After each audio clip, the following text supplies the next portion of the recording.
All right, thank you for tuning in today. 240 of Jimmer's Jiu Jitsu journey. Today was gi class. I've got 3 rounds that we'll go through here. We had a pretty good turnout, so we were doing 3-minute rounds and just quickly changing partners in between rounds. First round, this is with Russ. Russ is a blue belt. I think he got his blue belt not too long ago. It's always a very, very competitive round. Russ is really strong. He's got a good wrestling background. He's about my size, maybe a little bit taller, but right about my weight. And it's always a good match rolling with him. He's definitely better than me, but it pushes me for sure. And he's creative too. Russ will do some stuff that I don't see too often. I don't think Russ was maybe going 110% today, which is why I was able to get into some okay positions here to start with. Thank you, Russ, for making me look okay. Went for an armbar there, but he was ready for it and was able to use it to get up to his knees. He locks in a tight darce right here. Something I need to figure out is the escape from darces. I mean, once it's locked in pretty tight like that, I'm not sure there is much of one. This was just loose enough that I'm able to survive here, but also he wasn't cranking it as hard as he could have in a match or something like that either. So thank you for that, Russ. Right here he's going for, I think it's called a scorpion deathlock, something like that. We just trained this. So my left leg there that I'm kicking like an idiot, he's trying to trap that with his right leg. You'll see. See, he's trying to grab it. But we just went over this move not long ago, so I knew what he was doing. And I knew that if he got my left leg, I was in trouble.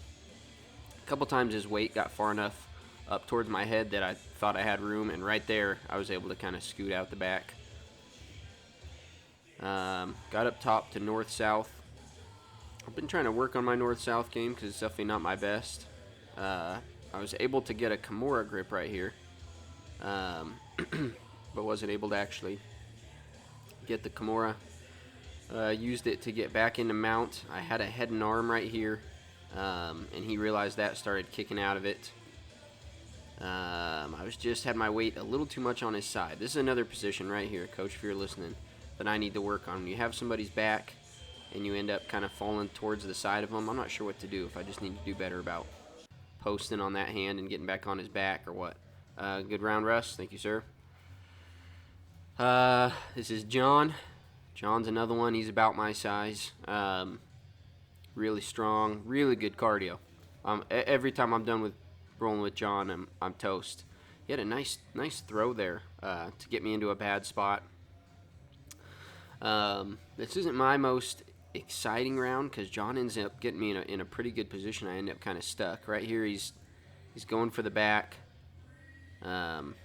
He's got one hook in there. I know he is immediately. Like I've said before, I'm trying to get my shoulders to the mat. Was able to do it there, catch his leg.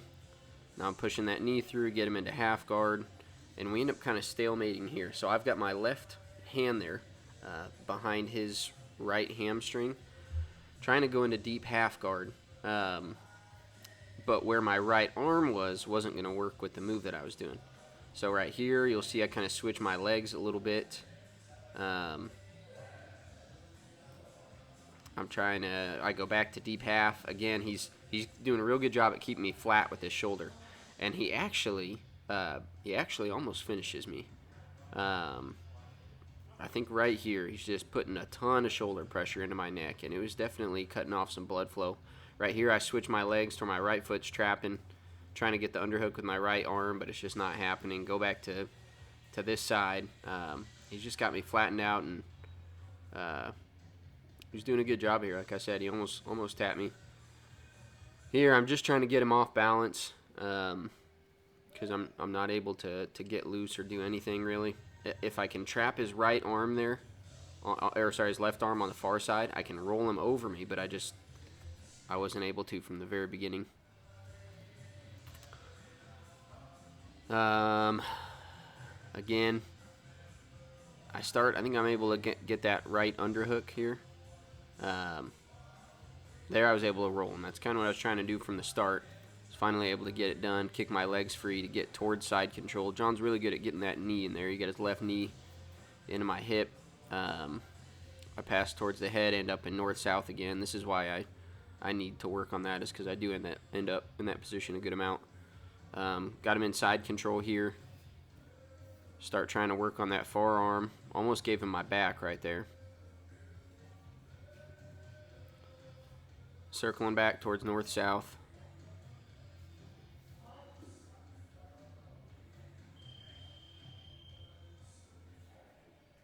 And that's the end of that one. And then this round is with Joe. Joe mostly trains with Tony Tipton. Joe is awesome. He is, outside of Coach and Dakota and Shandon, he's probably helped me more than anybody along the journey. Hodge, Colby, Duncan, a few other guys as well. But Joe he's stayed after class to help me many times, shown me individual moves. I always pick his brain on stuff. Hey, what would you do here? What would you do there? I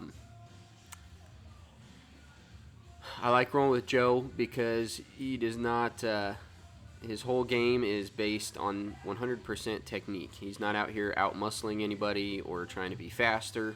He's just so many steps ahead of everybody mentally that I'm just helpless when I'm rolling with him. You see me in side control here, trying to go knee on belly. It's just because Joe's not going 110%. Try and lock in my hooks here. If I can get both my legs in there, that'll lock up his back.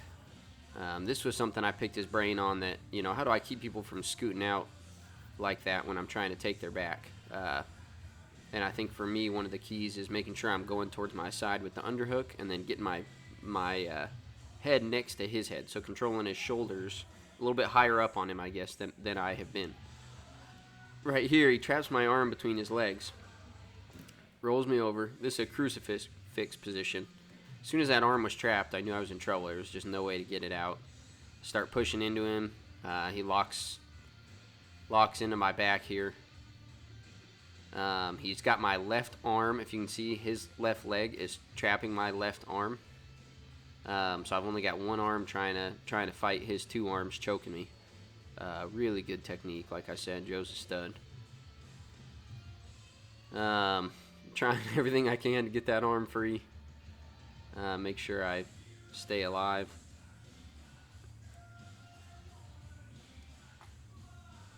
Go to mount here. I was able to get one of his legs trapped, get into half guard.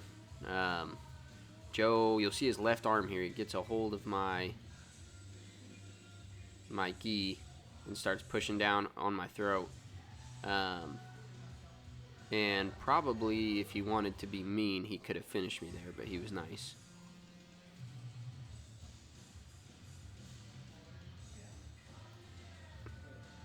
Again, just trying to stay alive.